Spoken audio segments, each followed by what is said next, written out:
Welcome to the ACEVEDO video store. Today we are going to review Goodbye Bruce Lee, his last game of death, also known as New Game of Death, and The Legend of Bruce Lee, from 1975, starring Ho Chung-Tao under the name Bruce Lee for its 51st anniversary. The film is about Ho Chung-Tao playing a character named Lee. After Bruce Lee dies, it's revealed that his last movie, Game of Death, is left incomplete, but film producers discovered that Lee, who resembles Bruce Lee, can finish Game of Death. And the story of this unfinished film is about Lee being tricked into transporting money for a local gang. After several encounters with him, his girlfriend is kidnapped and is taken to the top of the tower. To save her, Lee has to fight multiple fighters while going up the tower in the Game of Death. I'm presuming that's the Game of Death. That's the plot of the film, and if you didn't catch it, the film tries to trick the audience into thinking they are watching a Bruce Lee movie, which Ho Chung-Tao playing Bruce Lee's replacement, and then they enter a movie theater and watch footage of Game of Death. I'd like you to see those parts of the film Bruce completed before he died. Now, please study carefully everything he does. It will help you when you take over his part.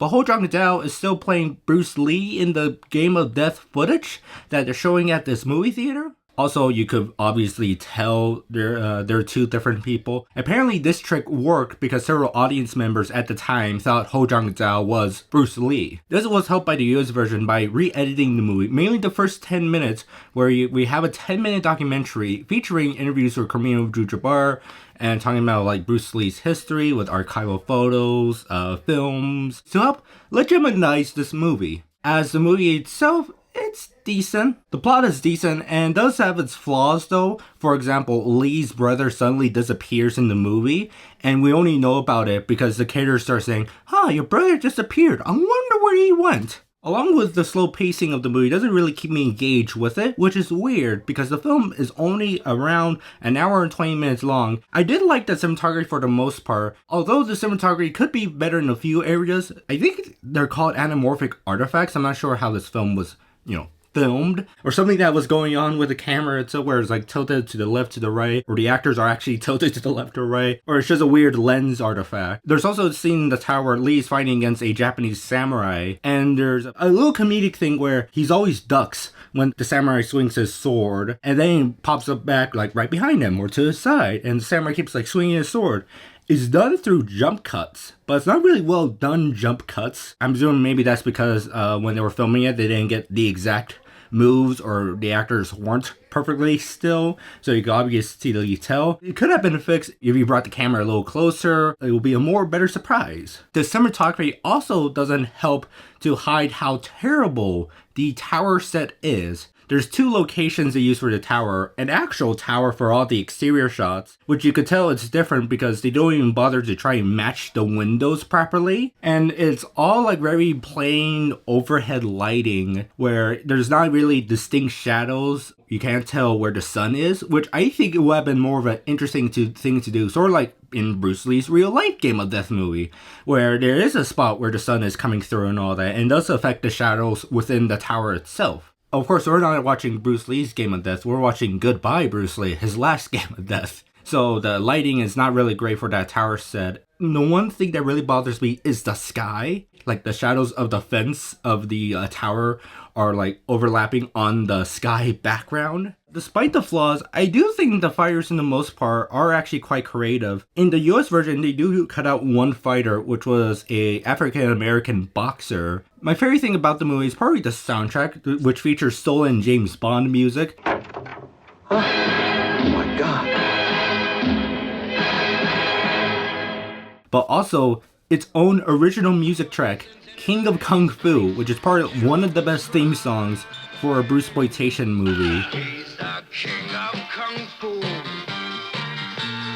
King of kung fu. So I'll give this film 3.3 out of 5 stars. I owned the film on the Game of Clones Bruceploitation 1 Blu-ray set that is from Severin Films. On the same disc that Goodbye Bruce Lee's feature on, also feature Bruce Lee's movie, Enter the Game of Death, which I watched after watching Goodbye Bruce Lee. And Enter the Game of Death is a far more better movie, even though it's just 80% fight scenes and 20% plot. But Goodbye Bruce Lee does have the claim to fame of being the first Bruceploitation film to rip off Game of Death. There are 2 other Bruceploitation movies ripping off Game of Death. One of them is True Game of Death. I wonder how truthful it is. Duel with the Devils with Angelo Mao. There's a third one, a mockumentary back in 2007 called Finishing the Game, which features some minor celebrities in there like Ron Jeremy and James Franco.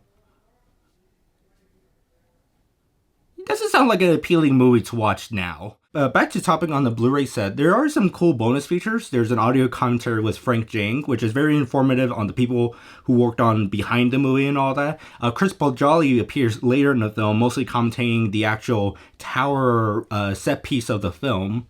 The Blu-ray set also features a documentary on the disc, a mini documentary about the Bay Area movie theaters featuring Michael Worth and Frank Jang, which I find pretty fascinating, all that, movie theaters that used to be around the Bay Area that were playing these movies I really enjoy, such as the martial arts movies. Unfortunately, most of them are gone, quite literally gone, as if they got demolished and rebuilt into other buildings. One of them I did got to see that was not featured in the mini documentary, but I did got to see what used to be an old movie theater, the Toho Theater in San Francisco, which is now a sushi restaurant, but they kept the same building, even the Toho logo. The Blu-ray release features the US version along with a selection of deleted scenes. The deleted scenes are apparently from an export version of the movie. According to the Blu-ray set, it was apparently remastered from an interpositive or internegative from Aquarius Releasing. They couldn't find film elements for the scenes to be remastered in HD, so they're featured in standard definition as a bonus feature, which I kind of find a little misleading, to be honest. That saying they couldn't find film elements for it, or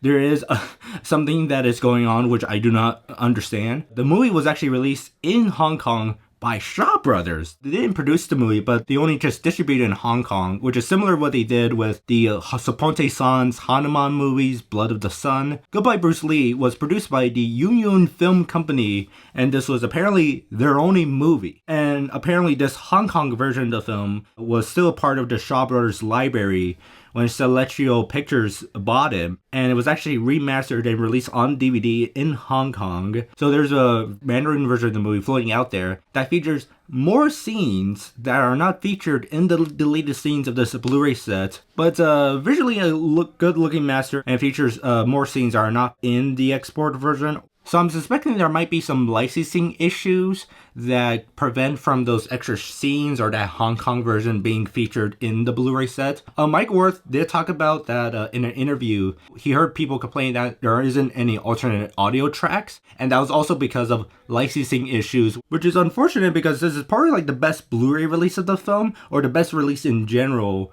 And I'm not sure if there are going to ever be like any plans for a re-release that features, those extra scenes for the completionists out there in the world, like me. But in any case, I do suspect this movie was produced as a back-to-back production with Exit the Dragon, Enter the Tiger, which I alluded to in my Exit the Dragon, Enter the Tiger review, because both films feature Lung Fei and Mao Shan, but Lung Fei in both films have similar haircuts across each films, which really shows how fast these movies were being filmed. And according to Ho Chung-Tao in the interviews in the Enter the Clones of Bruce documentary, that he was barely getting any sleep at the peak of these film productions. So because they were like moving him to one film set, then moving him to another film set, and there were nighttime film shoot sets, and he barely had any sleep in between takes. So it would be surprising to learn if it's true that both of these films were back-to-back productions. Overall, it's a pretty decent film. It's on Tubi if you're interested in watching it, but I would recommend getting the 7-film Blu-ray set here. Not only it features the film and audio commentary track and bonus features, it features better Bruceploitation movies. But Goodbye Bruce Lee is a fascinating thing to watch, given the fact that it's the first film to try to attempt to replicate Bruce Lee's Game of Death. But it is unfortunate that we never could see like a fully finished version of Bruce Lee's Game of Death because he died even before seeing it himself. So that's all the review. Have a nice day, and later on come back to our video store.